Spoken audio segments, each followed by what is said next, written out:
What's up YouTube, Dale here from Z4 Games, and as it is release week for Maximum Gold 2 El Dorado, I thought I would bring you a brand new video of to buy or not to buy into this latest set. So, let's dive into it.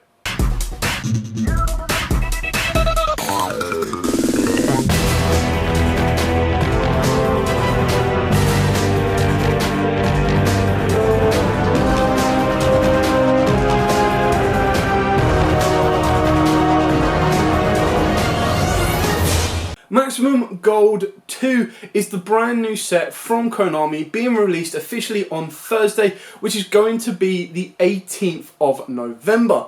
After many a delay, we finally get our hands on the next set. Now, the first gold set was actually a massive success with the brand new way of making gold rares with a gold outline and a bit of in-depth detail on the particular cards, not to mention the introduction of alternate arts for Yugioh as well. Now, I know back in the OCG there were kind of playings around with different alternate arts, different versions, and of course stuff like we consider the lost arts. However, with the Maximum Gold set, both last year and this year, Konami have introduced us into alternate arts for Yugioh, hopefully one day building towards full arts. So, is Maximum Gold 2 El Dorado worth getting with all of the reprints? Well, as we've seen previously, each pack contains 2 Maximum Gold cards, and then I believe about 5 or 6 just gold rare cards as well. Now, straight away, when we're looking at the alternate art cards, because for me, these are the cards that are going to draw in additional players. Now, what I mean by that is, players that already have the particular cards that are going to be reprinted in the set, the stuff like Yugioh, a massive access code talker, which we will talk about a little bit later on, are not going to be that interested. But with the introduction of these alternate arts, they are a unique card that you can, at current, only get within the Maximum Gold sets, and it massively draws in the crowds. So when we look at the alternate arts, well, what do we have up on offer at current? Well, there is a Rescue Cat, there is also a Black Rose Dragon, a Nightmare Unicorn alongside an IP Masquerena, and one of my personal favourites, an alternate art for the Golden Lord as well. Shocker that the Golden Lord plus all of the Eldritch cards would be in this set, considering it's called El Dorado. So, what do you think of that one? There are 5 more alternate arts as well. There is an alternate art Red Eyes. It does have the Red Eyes Darkness Metal Dragon finally as some form of foil. And there are others as well. I just cannot remember them off the top of my head, so I will present them on screen for you as well once we know all of that. The one thing we do not know as of yet, because the official release date hasn't hit, is ratios and the amount you need to buy in order to achieve particular purchases.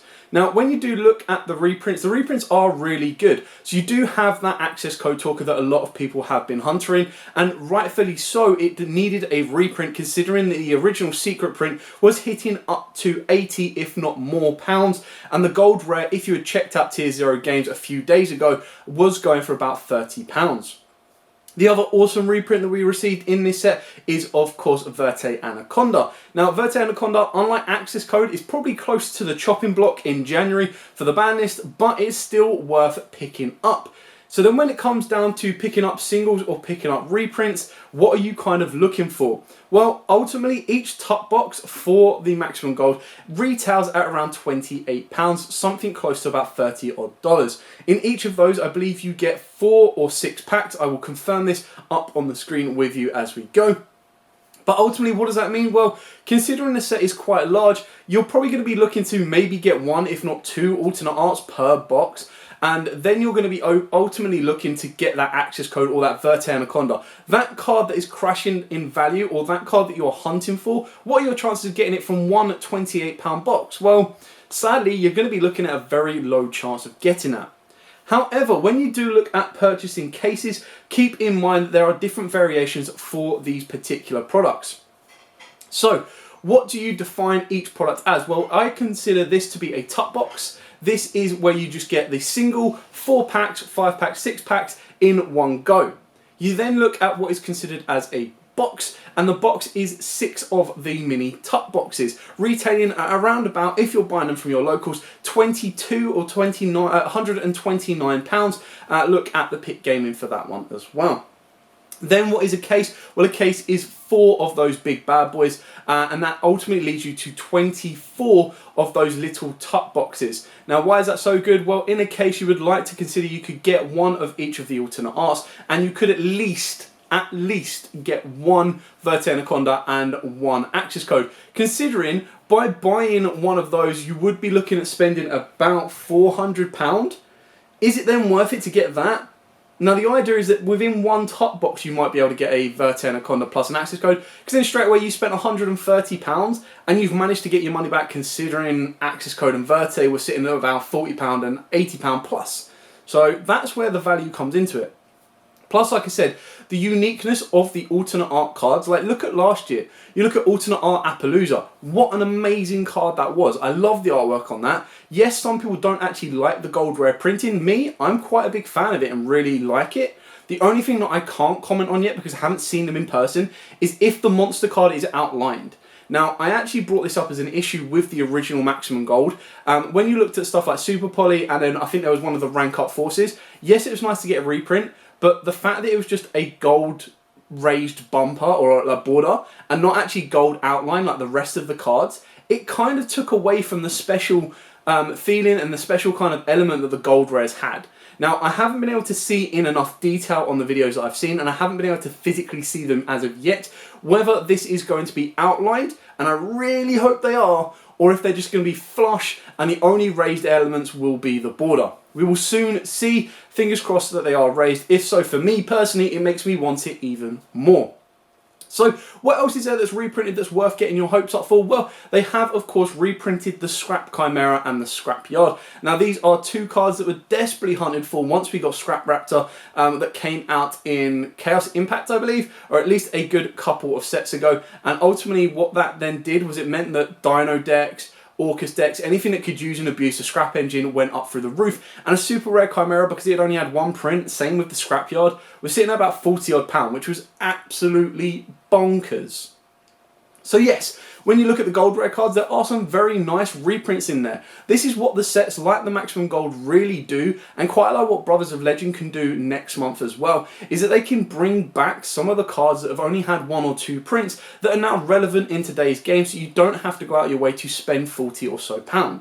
So in that sense, just considering that 3 particular cards, even considering Scrap Chimera was a £40 super, and you should be able to get that from a little tuck box, so 6 of the tuck boxes, that's already cutting your prices down. You should then be able to pick up a playset. I believe Tier 0 had them for like £1, £2 online. Then keeping in mind your access code talker, should you pull one of them, it is a near enough staple in a deck, in my opinion, that can utilise different link monsters. Like if you're an XYZ focused deck or a Synchro focused deck, then of course you're not going to want it. You flog it on, you make your money back. It really now comes down to what your local environment sells these products for. Now, again, I'm going to use my local environment myself. So my local environment can sell these boxes, or are selling these boxes, from anywhere between about £22 up to £25. Now, to me, that is actually great value for money, because straight away, you're going to get about 6 packs. Now, if you get out those 6 packs, if you pull an access code straight away and wanted to trade it or sell it, you make your money back. So the remaining, off the top of my head, 11 Maximum Gold cards is all going to be profit, or all going to be used as decent trade fodder. Not to mention, you look at like Chamber Dragon Maid, you look at any of the alternate arts, whether you're going to use them or not, is still great to have. Now, the one thing that I think they've done very, very nicely with the alternate arts in this particular set is less of them rely on you having to play playsets of them. And what I mean by that is, in the past, when you look at Droll and Lockbird as an alternate art, you kind of wanted to make sure you got 3 of them. 3 Alistairs, 3 Stratos. Whereas with this, because you're looking at stuff like Nightmare Unicorn, you're looking at IP Masquerena, you're looking at Red Eyes, apart from Red Eyes dedicated players, you're only really going to be wanting 1s of those for your collection. The Red Eyes does look badass, by the way, just putting that out there. So does the Golden Lord. Speaking of which, that is one deck that I'm so happy has got a full reprint in its arsenal now, and the fact that it maxes it out with gold rares. It's a little bit shame that you've got the Maximum Gold cards and you've got the odd ones that are gold rares, so you can't have a completely blinged out set. But I'm actually really happy. I love the alternate artwork for the Golden Lord. I think that what makes it best is kind of the background setting. So his pose is pretty awesome because he's just laying there on his throne like an absolute badass that he is. But in the background you also see the zombie bone tower, I believe it is. And then you've got all of the skulls that go along. So really, really cool card. Absolutely love it. And then on top of that, you're getting your full reprint set. So it's not just so that you're going to get, right, okay, like they did in the original gold, we're just going to reprint Golden Lord, and then everything else like Golden Land and all that's going to go up in price. With this, you get Golden Lord, you get Conquistador, you get Haquero, you also get the Golden Land. Not to mention, you also get rare reprints of stuff like the Counter Trap, as well as both, I believe both, I haven't seen both as of yet, but both of the spell cards as well. So you've got the Quick Play Reborn, and then you've got your normal Reborn, and it kind of lets you build that deck. And it's also one of those engines that I highly advise having, because I feel what that the Eldritch deck can do is, now that it's kind of skated under the radar, it's definitely one of the first go-to decks when Control comes back into the play. And the ability that it can utilise, not only destroy a Phoenix Enforcer, but it can also utilise the Dragoon package as well, Invoke, Eldritch, anything like that. It still has a lot of utility. So it's one of those ones where I think you can pick it up really cheap and then hold on to it and flip it for a bit of profit as well. But that's pretty much it. Quite straightforward and to the point. Is it worth picking up? That's the ultimate question that you guys are sitting here asking me. Well, for me personally, the answer is yes. Now, what does it need to tick in order for you to go and pick them up? Well, do you like the reprints? Do you need the reprints? Yes, tick. Go get it already. If you do not need the reprints but you love the alternate arts, do you go and pick it up? Yes, definitely. Do you want to support your local stores? Yes, go pick it up. In my opinion, sets like this, where not only do they reprint stuff, like I think with the tins it's a little bit more difficult, because with the tins, they do just reprint all of the old stuff. So it makes it a lot harder for you to go, okay, it's worth going and buying. Now, in the past, when they gave you new promos, they give you exclusives like the beer and stuff like that, you would definitely be like, right, okay, well, even if I don't want the reprints, I still want the new cards.